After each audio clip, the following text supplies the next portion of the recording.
말씀의 제목으로 여러분과 함께 말씀을 나누도록 하겠습니다.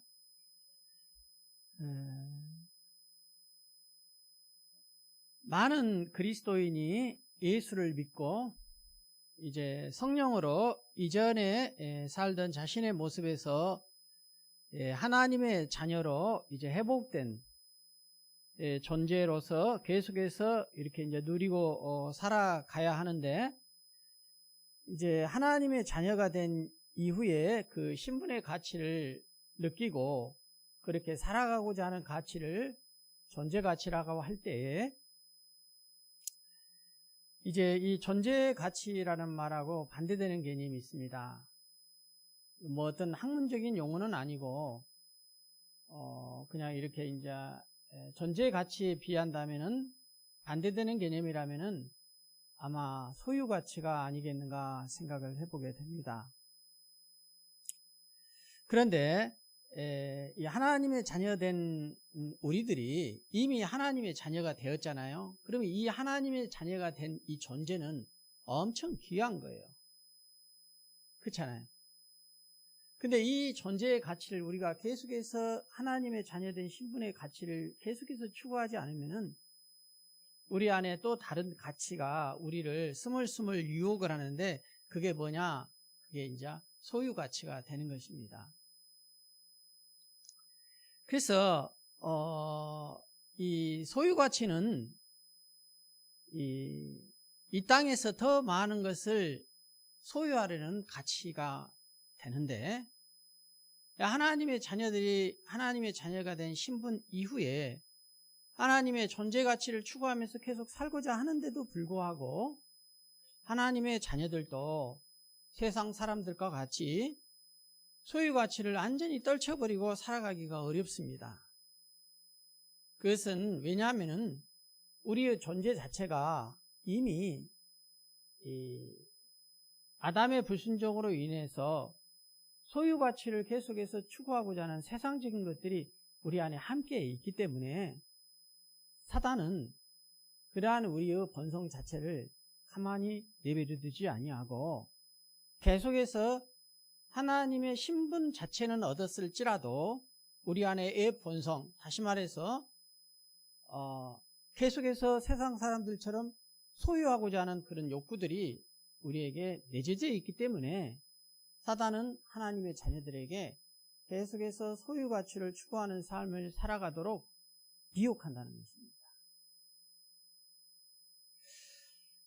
요한일서 2장 16절에 이는 세상에 있는 모든 것이 육신의 정욕과 안목의 정욕과 이생의 자랑이니 다 아버지께로 온 것이 아니요 세상으로부터 온 것이다. 여기서 말할 때 육신의 정욕, 안목의 정욕, 이생의 자랑이 방금 언급했던 소유가치가 되는 것이죠.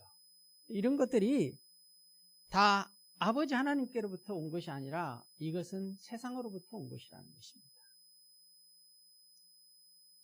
그래서 육신의 소욕이나 안목의 정욕은 눈에 보이는 대로 가지고 싶은 욕구들이 있다는 거죠. 그리고 이생의 자랑은 인기와 명예를 얻고 싶은 욕구. 그래서 이런 것들을 이용해서 우리의 본성 안에 이런 것들이 있기 때문에 성도들도 세상 사람들이 쫓는 탐욕을 쫓아 살아가도록 사단이 끊임없이 우리들을 유혹한다는 것입니다. 그래서 에베소서 5장 5절에 보면은 이러한 우리의 본성들을 잘 나타내주는 말이 있는데, 그것이 탐욕을 부리는 자는 우상 숭배자라 이렇게 나와 있어요. 그러니까 우리가 하나님이 주시는 먹고 살 수 있는 풍족한 환경이 우리에게 있음에도 불구하고 그 이상의 존재 가치를 추구하지 아니하고 계속해서 더 많은 것들을 소유 가치로 추구하고자 하는 것은, 그것이 곧 우리에게 우상 숭배가 될 수 있다, 이런 내용의 이야기죠. 그러나 세상 사람들이 그렇게 추구하는 육신의 가치나 소유 가치는 영원하지를 않습니다. 요한일서 2장 21절에도 이렇게 나와 있네요. 이 세상도 그 정욕도 다 지나가되, 이 소유 가치는 다 지나간다는 거예요. 오직 하나님이 뜻을 행하는 자는 영원히 거하느니라. 하나님의 존재 가치로서, 아들의 신분으로서 하나님의 뜻을 행하는 자는 그것이 오히려 영원히 남는다는 것입니다. 따라서 우리 성도들은 이러한 영원한 성도로서 되어 있는 하나님의 자녀의 존재의 가치를 쫓아 살아가야 할 줄로 봅니다. 사람이 존재로 가치로 살아갈 것이냐, 아니면은 계속해서 육신의 소유 가치를 추구하며 살아갈 것이냐는 우리 자신들의 선택의 문제입니다. 그래서 먼저 우리가 어떤 가치를 우리가 더 중심에 두고 살아갈 것인가, 그 뜻을 확실히 우리의 마음에 정하는 것부터가 제일 중요합니다. 그리고 그 다음에는 그러한 자신의 의지를 정했다면은 그것들을 가지고 계속해서 그런 가치를 추구하면서 살아가는 것이 중요합니다. 다니엘이 살던 시대에 다니엘도 이런 선택의 상황을 맞게 됩니다. 다니엘은 바벨론의 포로 시대에 살았는데 이스라엘의 죄로 말미암아 하나님은 이스라엘 유다를 바벨론의 포로 가운데 식민지로 살아가게 하셨습니다. 당시의 다른 열방들과 다르게 바벨론은 이방인을 향한 정책을, 많은 이방 민족들을 다스려야만 했던 바벨론으로서는 유화 정책을 썼습니다. 각 나라 소년들 중에서 총명한 사람을 골라 바벨론에서 바벨론의 문화로 교육하게 하고 바벨론식의 교육과 문화에서 자라게 해서 그들이 자격을 갖추면은 각 나라를 그들에 의하여서 다스리게 하고자 했던 것입니다. 그래서 그 첫 번째로 7절에서와 같이 다니엘과 그의 친구 3사람을 선택하고 그들의 이름을 바벨론식으로 바꾸어서 왕의 진미를 먹게 하였습니다. 당시 왕의 진미는 우상에게 제사 드린 후에 음식이었기 때문에 우상에게 바쳐진 음식이었던 것입니다. 다니엘과 세 친구들은 출세와 성공을 위한 이제 절호의 기회와 방금 얘기한 이 소유 가치를 향해서 살아갈 수 있는 아주 좋은 기회가 오게 된 것입니다. 그 첫 시험대가 이제 바벨론의 느부갓네살 왕의 진미인 포도주와 음식을 먹을 것인가 아니면 거절할 것인가, 이것을 선택해야 했습니다. 다니엘과 그 세 친구들은 하나님의 자녀로서 존재 가치로 살아갈 것의 뜻을 정합니다. 뜻을 정했기 때문에 하나님 자녀의 존재 가치로 살아갈 수 있게 된 것입니다. 다니엘이 또 뜻을 정하여 우상에게 바쳐진 왕의 진미를 먹고 마시는 것을 거절할 때 하나님께서는 존재 가치로 살아가고자 하는 하나님의 자녀들에게, 다니엘과 그 세 친구에게 선물을 주시는데 그게 뭐냐? 첫 번째, 학문을 주십니다. 학문을 잘할 수 있도록. 그리고 또 지혜도 주십니다. 그리고 다니엘은 특별히 모든 환상과 꿈을 해석할 수 있는 능력도 주시게 됩니다. 그래서 왕이 꿈을 꿨을 때 당시 바벨론의 모든 박사와 수사들에게 그 꿈을 풀라고 했을 때 아무도 그 꿈을 풀지를 못하는데 오직 다니엘만이 그 느부갓네살 왕의 꿈을 해석해 주어서 느부갓네살 왕이 다니엘의 하나님을 인정하고 높이게 됩니다. 그럴 때 하나님은 다니엘서 2장 47절에 다니엘을 바벨론의 온 지방을 다스리게 하는 지도자로 세우게 됩니다.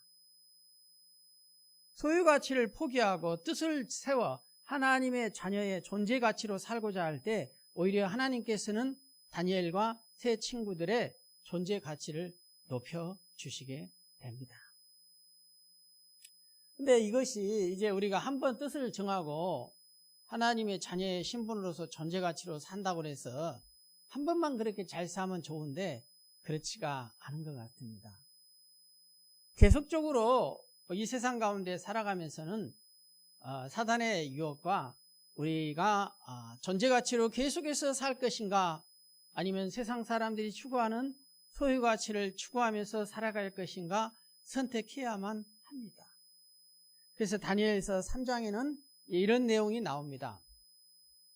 지난번에는 앙의 진미, 음식을 먹고 안 먹고의 문제를 가지고 그들이 음식을 안 먹기로 선택을 한 것이죠. 음식을 먹었으려면 그들은 추세 가도를 달릴 수 있었고 소유 가치를 향하여 남보다 더 좋은 위치에 있었음에도 불구하고 그거를 포기했다는 얘기입니다. 그러나 이번에는 또 다른 문제입니다. 느부갓네살 왕이 근심상을 만들어 자기에게 그 근심상에게 절을 하도록 한 것입니다. 그래서 15절에 보니까 금신상의 낙성식을 진행하면서 누구든지 아무도 그 금신상에다가 절을 하지 아니하면 타는 풀무불에 화형을 시키겠다고 합니다.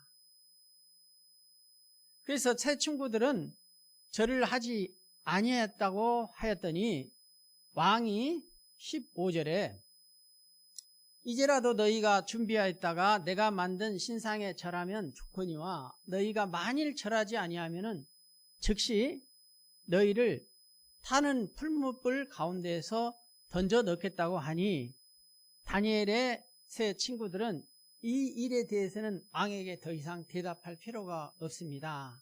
단호하게 거절합니다. 그리고 18절에 그 세 친구의 대답을 보니 그렇게 하지 아니하실지라도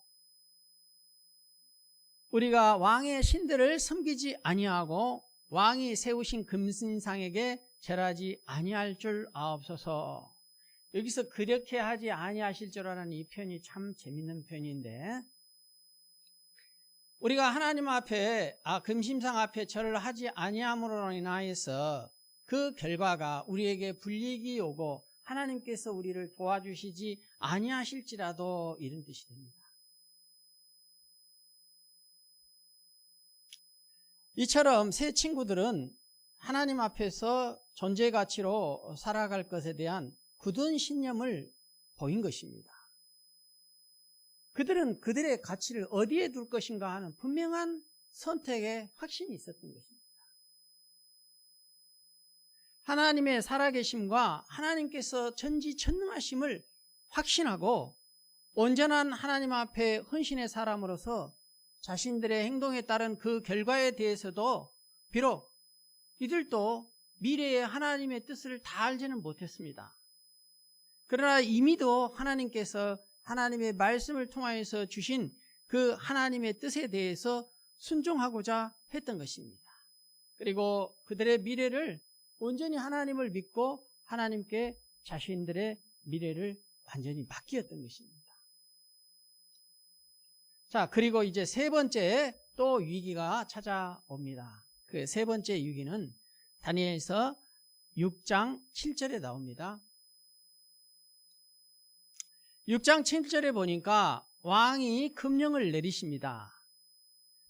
뭐라고 나오냐면은 왕이 어떤 신에게나 사람에게 무엇을 구하면 누가 됐든지 간에 사자굴에 넣기로 한 것입니다. 다리오 왕이 고관 120명을 세워 전국을 통치하게 하고 또 그들 위에 총리 셋을 세워 지방을 다스리게 하자 다니엘은 이방인의 포로 출신의 사람입니다. 그런데 다니엘의 고관 대작들을 다 다스리게 해 놓았으니 그들 위에 총리 셋을 두었는데 그 자리에 다니엘의 위치가 놓여 있던 것입니다. 그러니까 고관 대작들 바벨론의 원래 그 출신의 고관 대작들이 다니엘을 가만히 놔둘 리가 없겠죠. 그래서 다니엘을 어찌됐든지 음모를 꾸며서 그 자리에서 내려오게 하고 싶었던 것입니다. 그래서 그 음모가 뭐냐, 다른 신에게나 사람에게 무엇을 구하면은 사자굴에 넣기로 왕에게 건의하여서 조서를 꾸미고 거기에다가 의인을 찍게 만들었던 것입니다. 그리고 그 조서를 다 온 나라에 공포를 했어요. 그럴 때 다니엘은 어떻게 행동을 하였느냐, 왕의 다른 신에게 구하지 말라는 왕의 조서를 알면서까지도 그 조서를 어기며 기도를 할 것인가 말 것인가를 결정을 해야만 했던 상황에 놓이게 된 것이죠. 그럴 때 10절에 보니까 다니엘은 그 모든 것을 알고도 하나님 앞에 하루에 3번씩 기도할 때에 하나님께서는 사자굴 속에서 고관들과 느부갓네살 왕으로부터 지켜주셨습니다. 우리가 소유가치를 버리고 존재가치를 선택하게 될 때에 일시적인 어려움과 희생은 반드시 따릅니다. 무조건 하나님의 존재가치로 산다고 해서 어떠한 어려움도 어떠한 희생도 치르지 않는 것은 아닙니다. 그러나 궁극적인 결과는 하나님의 살아계심을 경험하고 승리하게 된다는 것입니다. 다니엘은 이처럼 인생의 고비고비를 넘기면서 자신의 선택을 존재가치로 살 수 있었던 것은 무엇보다도 처음 다니엘서 1장 8절에 나온 것처럼 그는 하나님 앞에 뜻을 정했다는 것입니다. 내가 하나님의 자녀로 살 것인지 아니면은 세상 사람들이 추구하는 똑같은 세상의 소유가치를 계속해서 추구하며 살아갈 것인지 뜻을 정하는 데 있어서 다니엘은 세상 것을 포기하고 나는 하나님의 자녀로서 살아야겠다, 하나님의 자녀된 신분으로 사는 게 맞다 하고 그 뜻을 굳게 정했다는 것입니다. 그리고 두 번째는, 그러고 나도 계속해서 다니엘에는 인생의 위기가 찾아왔습니다. 금신상에게 절을 해야 하는 문제도 생겼고 조서를 지켜야 하는 이런 문제도 생겼고, 다 이러한 것들은 다니엘이 잘못하면은 죽을 수도 있는 생사의 갈림길에서 선택해야 하는 그 선택에서도 다니엘이 계속해서 소유가치를 버리고 하나님 자녀의 존재가치로 살아갈 수 있었던 것은 다니엘이 뜻을 정한 후에 그 믿음이 흔들리지 않도록 하루에 3번씩 그럼에도 불구하고 하나님 앞에 뜻을 정한 대로 기도하였다는 것입니다. 뜻만 정해가지고는 안 되는 거예요. 이거는. 뜻을 정했으면은 계속해서 기도를 해야만이 우리가 소유가치의 유혹을 버리고 존재가치로의 삶을 계속 살 수가 있다는 것을 우리가 알 수가 있는 것이죠. 그러나 여러분 한번 생각해 보시죠. 과연 이러한 다니엘의 결단이 쉬웠겠는가? 왜냐하면은 왕의 진미를 먹으라는 것은 처음부터 그거는 일반 보통 공무원이 하는 명령도 아니고 당시에 그 왕의 명령을 어기면 죽을 수도 있는 이런 상황인데 왕의 진미라 먹으라는 것은 왕의 명령이었어요. 그리고 그들에게 쓸 것까지 일상의 모든 것들을 다 적용해 주면서 그 다니엘과 그의 세 친구를 기르고자 하였던 정책적인 왕의 정책이 있었던 것입니다. 그리고 그들이 요구한 대로 만약 3년간 훈련을 잘 받으면은 요즘 말로 그들의 앞길이 탄탄대로 보장되어 있는 길입니다. 이런 상황 속에서 과연 다니엘의 선택과 그 세 친구의 결단이 쉬웠을까요? 오늘날로 하면은 이런 것이죠.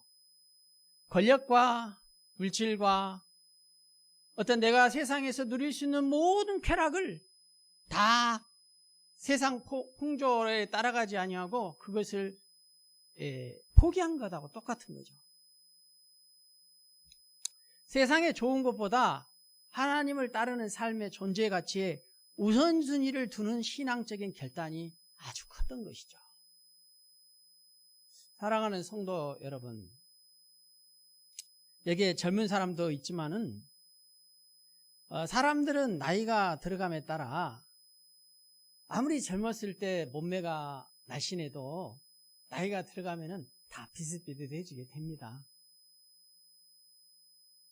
아무리 젊었을 때 외모가 아름답고 훌륭해도 나이가 들어가면은 다 비슷비슷해져요.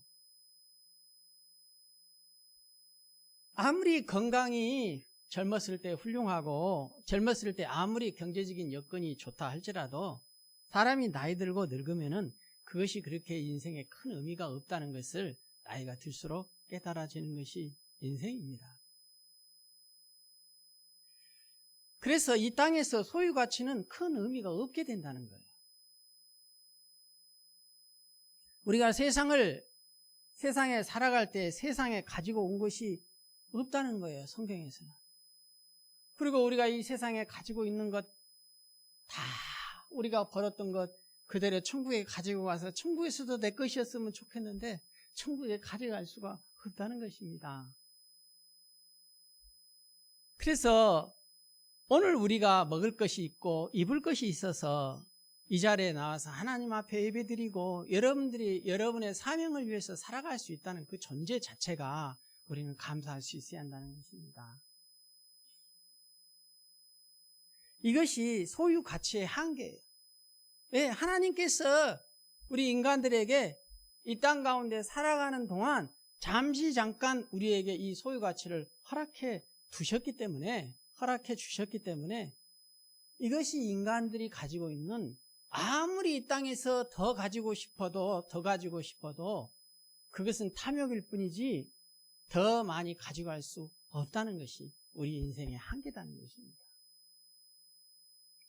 그래서 성경에서는 이러한 소유가치의 의미는 우리가 하나님의 자녀로서 하나님의 자녀답게 하나님의 영광을 위해서 살아가는데 존재 가치로서나 목적 가치를 위한 수단일 뿐이라고 말씀하셔요.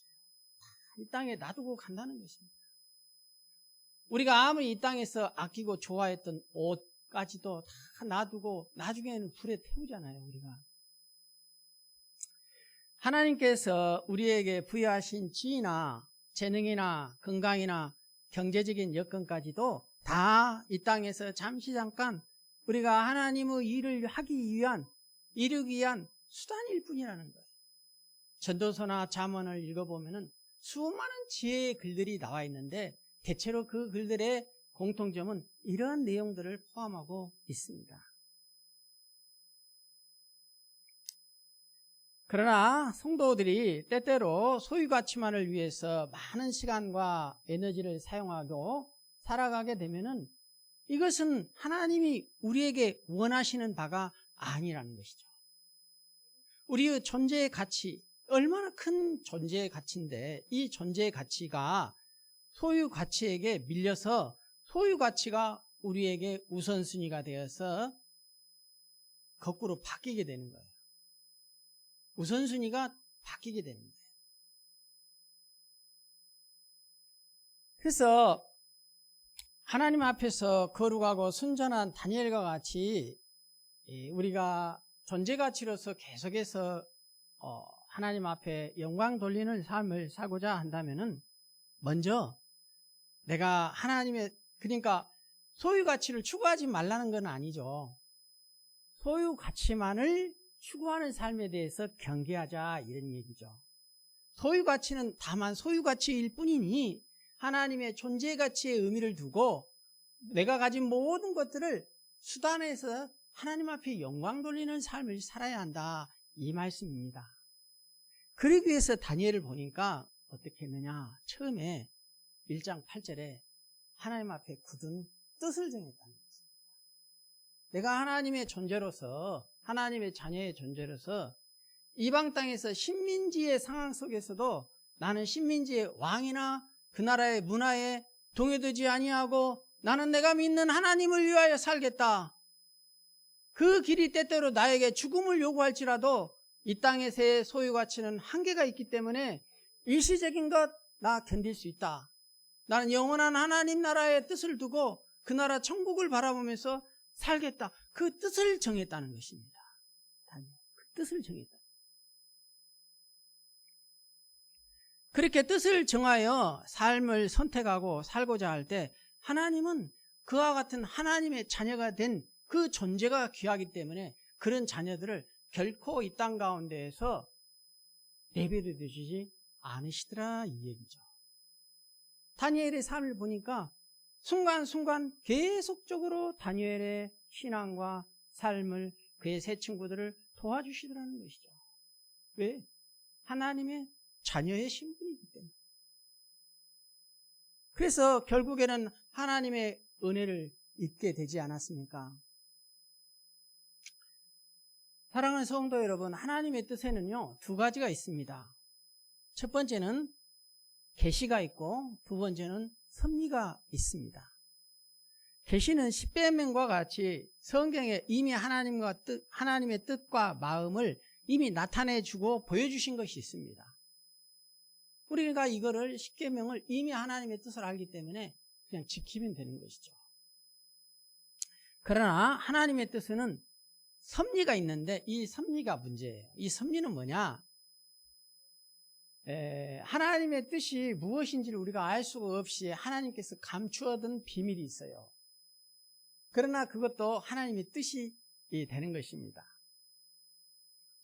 그러나 이 섭리는 계시와 비교하여서 지금은 하나님의 뜻을 다 알 수가 없지만은 지내놓고 보니까 하나님의 뜻인지를 나중에야 깨닫게 하시는 하나님의 뜻이 있습니다. 예를 들어서 다니엘의 경우에 보니까 처음에는 그 위험을 무릅쓰고 다니엘이 채식을 하였습니다. 그리고 나중에 근신상에 절을 하지 않았습니다. 그리고 나중에 보니까 조소에도 불구하고 하루에 3번씩 기도했습니다. 그렇게 할 때마다 그것에 대한 결과가 하나님의 뜻이 어떨다는 것을 다니엘이 알았을까요? 몰랐을까요? 몰랐습니다. 인간이기 때문에 우리들은 미래에 대해서 다 알 수가 없어요. 그러나 그렇게 하고 났더니 나중에 어떻게 되었습니까? 이방 땅의 느부갓네살 왕이 다니엘의 하나님을 인정하고 믿게 되고 그 다니엘의 하나님을 높이고 다니엘을 죽이려고 음모를 꾸몄던 그 모든 사람들을 다 처형하고 오히려 다니엘 굴 속에 집어넣음으로써 이방 땅의 왕 앞에서 다니엘의 하나님이 높임받기를 원하신 것이었습니다. 이것이 하나님의 섭리의 뜻이었어요. 그러나 이런 것들을 다 일일이 하나님께서 그때그때 다니엘에게 다 알려줄 수가 없었어요. 그때그때 해야 할 것은 다니엘이 이미 우상에게 바쳐진 음식을 먹지 않아야 한다. 금신상에게 절하지 아니해야 한다. 하나님 외에는 누구에게도 절하지 아니하고 그 다니엘이 믿는 그 하나님 앞에 기도의 삶을 끊이지 않았던 것, 이것은 하나님께서 이미 다니엘에게 알려주신 성경의 말씀을 통한 구약을 통한 계시였어요. 계시. 그 중요한 것이 뭡니까? 우리가 전제가치로서의 삶을 살든지 소유가치로 삶을 살든지 그 미래의 결과는 우리가 알 수가 없습니다. 그러나 이미도 하나님께서 하나님의 계시 성경의 말씀을 통해서 주신 그 하나님의 뜻을 우리가 존재가치로서 사명을 다하고 순종해서 삶을 살아가다 보면은 하나님께서는 하나님의 섭리 가운데 나중에 하나님의 뜻을 모두 다 이루신다는 것입니다. 그래서 결국은 하나님의 살아계심을 하나님의 자녀된 성도들에게 경험하게 하시고 그 살아계신 하나님을 믿지 않는 이방인들에게도 그 하나님을 경배하고 찬양하게 하려는 것이 하나님의 뜻이 되는 것입니다.